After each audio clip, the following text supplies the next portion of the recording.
പത്മനാഭസ്വാമി ക്ഷേത്രത്തിൽ വാതിൽ പൂശാനുള്ള സ്വർണം 13 പവൻ മോഷണം പോയി. കഴിഞ്ഞ ബുധനാഴ്ചയാണ് ശ്രീകോവിലിൻ്റെ മുൻപിലുള്ള വാതിൽ അവിടുന്ന് ഇളക്കി മാറ്റി അതിൽ സ്വർണം പൂശി തുടർന്ന്. കുറേ നാളുകളായി ഈ വലിയ വാതിൽ സ്വർണം പൂശിക്കൊണ്ടിരിക്കുകയാണ്. ഇപ്പോഴേ സ്വർണം പൂശാൻ ബുധനാഴ്ച തുടങ്ങി.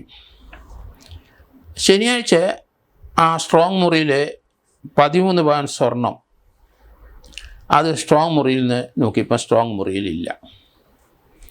ഈ സ്വർണം പൂശുന്നത് ക്ഷേത്ര ശ്രീകോവിലിൻ്റെ മുമ്പിലെ വാതിൽ ഇളക്കി മാറ്റി അവിടെയുള്ള ഒരു കൽമണ്ഡപത്തിൽ വെച്ച് ആണ് ഈ സ്വർണം പൂശുന്നത്. സ്വർണം പൂശുന്നത് നൂൽക്കമ്പി പോലെ സ്വർണം ആക്കിയിട്ട് അത് ആണ് അതിനകത്ത് ഉരുക്കി ചേർത്തുകൊണ്ടിരിക്കുന്നത്. ഇത് കുറേ നാളുകളായിട്ട് പത്മനാഭസ്വാമി ക്ഷേത്രത്തിലെ ശ്രീകോവിലിന് മുമ്പിലുള്ള ഈ വാതിൽ സ്വർണം പൂശിക്കൊണ്ടിരിക്കുകയാണ്. ഇടയ്ക്ക് ചിലപ്പം കുറച്ച് ദിവസം മാറ്റി വെക്കും, പിന്നെയും പൂശും, അങ്ങനെ നടന്നുകൊണ്ടിരിക്കുകയാണ്. ഇപ്പോൾ ഏകദേശം 13 പവനാണ് കാണാതെ പോയിരിക്കുന്നത്. 13 പവൻ എന്ന് പറഞ്ഞാൽ അത് ഏകദേശം 107 ഗ്രാം തൂക്കം ഉണ്ടാവും. ഒരു 10 ലക്ഷം രൂപയ്ക്ക് അടുത്ത് വിലയുണ്ടാവും. അത് എങ്ങനെ പോയി എന്നാണ് ഇപ്പം പോലീസും സുരക്ഷാ ഉദ്യോഗസ്ഥരും നോക്കുന്നതും ചിന്തിക്കുന്നതും. ബുധനാഴ്ച മുതൽ പണി തുടങ്ങിയ സ്ഥലത്ത് എല്ലാ ദിവസവും പണി കഴിഞ്ഞാൽ മിച്ചം വരുന്ന ആ ത്രെഡ് അല്ലെങ്കിൽ ആ കമ്പി, ആ സ്വർണം വീണ്ടും ലോക്കറിലോട്ട് വെക്കും. അടുത്ത ദിവസം രാവിലെ പണി തുടങ്ങുമ്പോൾ വീണ്ടും എടുക്കും. മിച്ചം വരുന്ന സ്വർണം വീണ്ടും എടുത്ത് അകത്തോട്ട് വെക്കും. അപ്പോൾ ബുധനാഴ്ച മുതൽ കൃത്യമായിട്ട് വെക്കും. ആ വെക്കുന്ന സമയത്ത് അവിടുത്തെ ക്ഷേത്രത്തിലെ ഉദ്യോഗസ്ഥനുണ്ടാവാം, അവിടുത്തെ പോലീസ് ഉണ്ടാവാം, സെക്യൂരിറ്റി, ക്ഷേത്രത്തിൻ്റെ വക സെക്യൂരിറ്റിക്കാരുണ്ടാവും, ക്ഷേത്രത്തിലെ ചില ഉദ്യോഗസ്ഥരും ഉണ്ടാവും. ഇത് രാവിലെ തുടങ്ങി വൈകിട്ട് അത് തിരിച്ച് വെക്കും. ക്ഷേത്രത്തിലെ ഈ സ്വർണം പണികളൊക്കെ കാലാകാലങ്ങളായി ചെയ്യുന്ന ചാലയിലുള്ള ധാരാളം സ്വർണ്ണമായിട്ട് ബന്ധപ്പെട്ട ആൾക്കാരുണ്ട്. അവരാണ് ട്രഡീഷണലായിട്ട് ചെയ്തുകൊണ്ടിരിക്കുന്നത്. ഇപ്പോഴിത് കാണാതെ 13 പവൻ കാണാതെ വന്നപ്പോൾ ഇമ്മീഡിയറ്റ് ആയിട്ട് ക്ഷേത്രത്തിലെ എക്സിക്യൂട്ടീവ് ഓഫീസർ ഫോർട്ട് പോലീസ് സ്റ്റേഷനിൽ പരാതിപ്പെട്ട് കേസ് രജിസ്റ്റർ ചെയ്തു. പോലീസിൻ്റെ അന്വേഷണം മുന്നോട്ട് പോവുകയാണ്. ഏതായാലും വെളിയിൽ നിന്ന് ആരും ഒരു കള്ളന്മാരും വന്ന് മോട്ടിച്ചതല്ല, ഉറപ്പാണ്. കാരണം ഞാനവിടെ ഫോർട്ട് സർക്കിൾ ഇൻസ്പെക്ടറായിട്ടും സബ് ഇൻസ്പെക്ടറായിട്ടിരിക്കുന്ന സമയത്തൊക്കെ ഇതുപോലെ മോഷണം പോയിട്ടുണ്ട്. അതൊന്നും പിടിക്കാൻ പറ്റിയിട്ടില്ല. കാരണം അതിൻ്റെ ഉള്ളിലുള്ള ആൾക്കാർ തന്നെയാണ്. ധാരാളം ക്ഷേത്ര ജീവനക്കാരുണ്ട്. ആരാണ്, എങ്ങനെയാണ്, എപ്പോഴാണ് നമുക്ക് പറയാനൊക്കില്ല. അപ്പോൾ അവിടെ ക്ഷേത്രത്തിലെ ദർശിക്കാൻ വരുന്നവർക്ക് പ്രത്യേക ഒരു പാതയും അവർ വന്നിട്ട് ആ വഴിക്ക് പോകും. അവരാരും ഇതിനകത്ത് ഇൻവോൾവ് വരാനുള്ള സാധ്യതയില്ല. ക്ഷേത്രത്തിലെ ജീവനക്കാർ, സെക്യൂരിറ്റിക്കാർ, അങ്ങനെ അകത്ത് മാത്രം പ്രവേശനമുള്ളവരും അതിൻ്റെ ഉള്ളിൽ കൂടെ നടക്കാൻ അർഹതയുള്ളവരും ഒക്കെ തന്നെയായിരിക്കും ആ മോഷണം നടത്തിയിരിക്കുന്നത്. ഏകദേശം ഇതിന് ഒരു 10 ലക്ഷം രൂപയോളം വില വരുമെങ്കിലും ഇത് നമ്മൾ സാധാരണ കാണുന്ന പോലെ സ്വർണത്തിൻ്റെ ഇൻകോട്ട്സ് അത് കമ്പിയായിട്ടാണ്, നൂൽക്കമ്പി പോലെ നേർത്ത കമ്പിയായിട്ടാണ് സൂക്ഷിക്കുന്നത്. അങ്ങനെ കമ്പിയാക്കുമ്പം ഈ വാതിലിൻ്റെ അവിടെ വെച്ച് വെൽഡ് ചെയ്യാൻ, ഉരുക്കി ചേർക്കാൻ എളുപ്പമുണ്ട്. അങ്ങനെയാണ് അത് കമ്പിയാക്കിയിട്ട് വരുന്നത്. അങ്ങനത്തെ കമ്പികളാണ് ഇപ്പം കാണാതെ പോയത്. അത് ക്ഷേത്രത്തിൽ നിന്ന് പോകുന്നവർക്ക് അവിടെ ഷർട്ട് ചിലപ്പോൾ ഇടാൻ അനുവദിക്കത്തില്ല, മുണ്ട് മാത്രമായിരിക്കും. അപ്പോൾ മുണ്ട് നമ്മൾ അരയിലെ കെട്ടുന്ന ഭാഗത്ത് ചിലപ്പം ചുരുങ്ങി കെട്ടും, നമ്മൾ അറിയാമല്ലോ മുണ്ട് ഉടുക്കുമ്പോൾ. അപ്പോൾ അതിനകത്ത് ഈ കമ്പി നീളത്തിൽ അതിൻ്റെ അകത്ത് വെച്ച് എടുത്തുകൊണ്ട് പോയാൽ അതൊന്നും പിടിക്കാൻ പോകുന്നില്ല, അറിയാനും പോകുന്നില്ല. അങ്ങനെ തന്നെ ആയിരിക്കണം ഇത് മോഷണം പോയത്. ഇതിൻ്റെ അകത്ത് നമ്മൾ കൂടുതൽ അന്വേഷിക്കുമ്പം കാലാകാലങ്ങളായിട്ട് അവിടെ മോഷണം നടക്കുന്നുണ്ട്. ശ്രീ പത്മനാഭൻ്റെ അവിടുന്ന് ധാരാളം സ്വർണ്ണങ്ങൾ പോയിട്ടുണ്ട്. അതൊന്നും കൃത്യമായി ആരെയും പിടിക്കാൻ, ചില സംശയങ്ങളുള്ള അവിടുത്തെ ജീവനക്കാർ, പൂജ നടത്തുന്നവർ, അങ്ങനെയുള്ളവരൊക്കെ അതിനകത്ത് ഒരു കുറ്റം നമുക്ക് കണ്ടുപിടിക്കാൻ കഴിയുള്ളൂ. വെളിയിൽ നിന്ന് വരാനുള്ള സാധ്യത വളരെ കുറവാണ് അവിടെ. ഇവിടെ ഈ സംഭവം 7-ാം തീയതി ബുധനാഴ്ച നടന്നു. അത് 10-ാം തീയതി രാവിലെ എടുക്കാൻ നോക്കിയപ്പോൾ അതിനകത്തില്ല.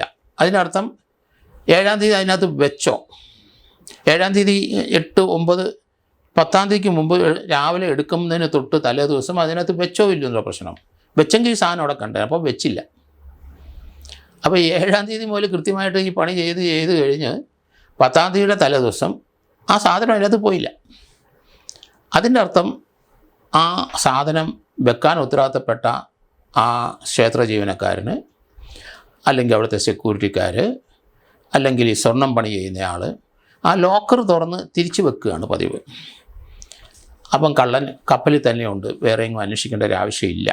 അവിടെ ഉണ്ട്, പക്ഷെ കണ്ടെത്താൻ സ്വല്പം ബുദ്ധിമുട്ടുണ്ട്. കഴിഞ്ഞ ഒക്ടോബറിൽ അവിടെ ഒരു തളിപ്പാത്രം കാണാതെ പോയി. അതൊരു ഹരിയാനയിലുള്ള ഒരാൾ വന്നിട്ട് പത്മനാഭസ്വാമി ക്ഷേത്രത്തിൽ പൂജ നടത്തി.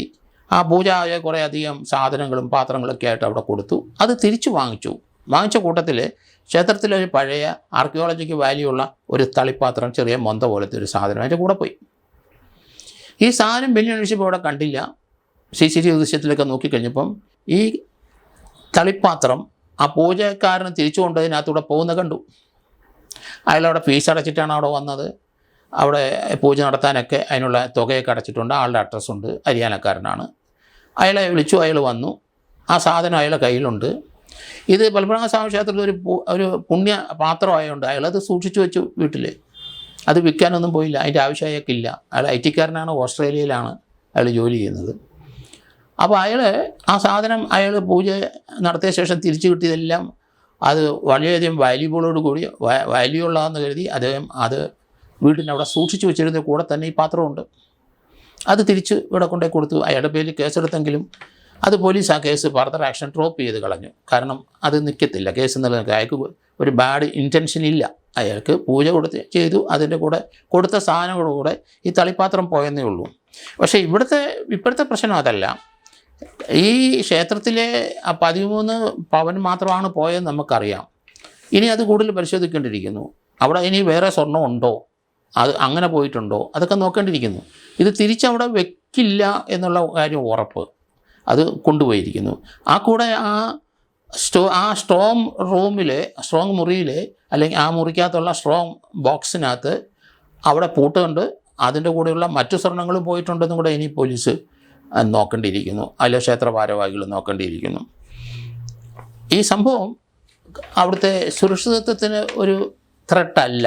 കാരണം അവിടെ സൂക്ഷിക്കുന്ന പല അറകൾ നമുക്കറിയാം. സുപ്രീം കോടതി ഡയറക്ഷൻ അനുസരിച്ച് അവിടുത്തെ മൂല്യവസ്തുക്കളടങ്ങിയ അറകളിൽ ഒരറ മാത്രമേ നമുക്ക് തുറക്കാൻ പറ്റുള്ളൂ. ഇനി 1-2 അറകൾ തുറക്കാനുണ്ട്. അതൊന്നും തുറക്കാൻ സാധിച്ചില്ല.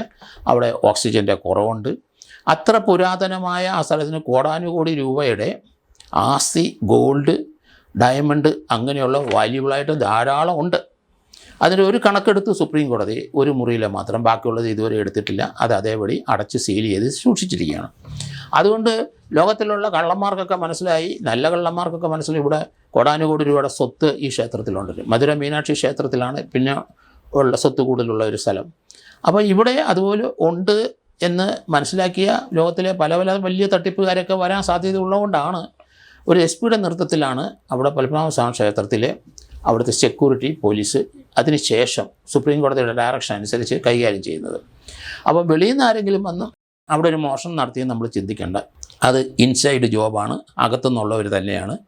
അത് പൂജയായിട്ട് ബന്ധപ്പെട്ടവരോ അല്ലെങ്കിൽ ക്ഷേത്രമായിട്ട് ബന്ധപ്പെട്ടവരോ തന്നെ കൊണ്ടുപോയി.